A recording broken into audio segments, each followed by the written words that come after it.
ప్రైజ్లా దేవుని ఉన్నతమైన నామమునకు మహిమ కలుగునుగాక. ప్రభు నామమున మీ అందరికీ హృదయపూర్వక వందనాలు. ఈ ఉదయకాలము దేవుని వాక్యాన్ని విందాం. ఆదికాండము 12వ అధ్యాయము 3-4 వచనాలు. భూమి యొక్క సమస్త వంశములు నీ యందు ఆశీర్వదించబడునని అబ్రాముతో అనగా, యెహోవా అతనితో చెప్పిన ప్రకారము అబ్రాము వెళ్ళెను.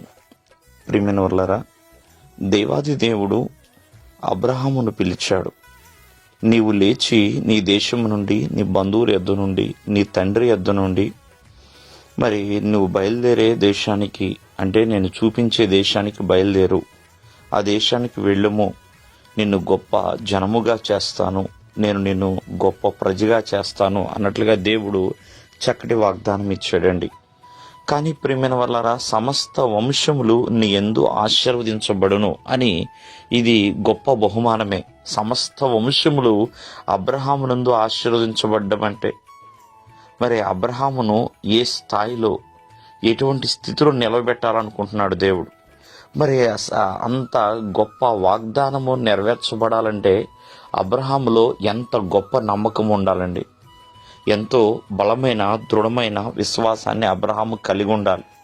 నిజమే, అబ్రహాము ఎంతో శ్రేష్ఠుడుగా నడుచుకున్నాడు, నిందారహితుడుగా ఉన్నాడు, ప్రార్థనాపరుడుగా ఉన్నాడు.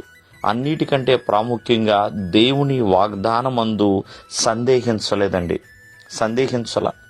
దేవుడు చెప్పినట్లుగా ఆ మాటకి విధేయుడుగా ఉన్నాడు. నేను నా దేశాన్ని నుంచి ఎందుకు వెళ్ళాలి, నేను నా ఇంటి నుంచి ఎందుకు వెళ్ళాలి, నా బంధువుల్ని ఎందుకు విడిచిపెట్టాలి, నువ్వు చూపించే దేశం అది ఎలా ఉంటుందో అని ఏ మాత్రము కూడా దేవుని మాటల యందు తనలోనికి అపనమ్మకం రాలేదండి. విధేయుడుగా దేవుని చెప్పిన మాట విన్నాడు కాబట్టే ఆశీర్వాదమునకు కారకుడిగా మారాడండి. విశ్వాసులకి తండ్రిగా మార్చబడ్డాడు. కావున ఈ ఉదయకాలమందు మరి సమస్త వంశములు ఆశీర్వదించబడను, అబ్రహాము ఎదుట ఆశీర్వదించబడ్డాయి గల కారణము అబ్రహాము దేవుని పట్ల నమ్మకం కలిగి ఉన్నాడు. దేవుడు చెప్పిన మాట విన్నాడు. అంతేకాకుండా దేవుని మాటకు లోబడి ఆ ప్రకారమే చేశాడండి.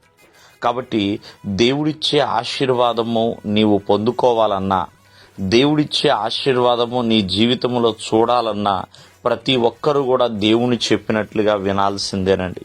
దేవుని మాటకి పెడచెవు పెట్టకూడదు, లోబడి జీవించాలి, విధేయుడిగా ఉండాలండి.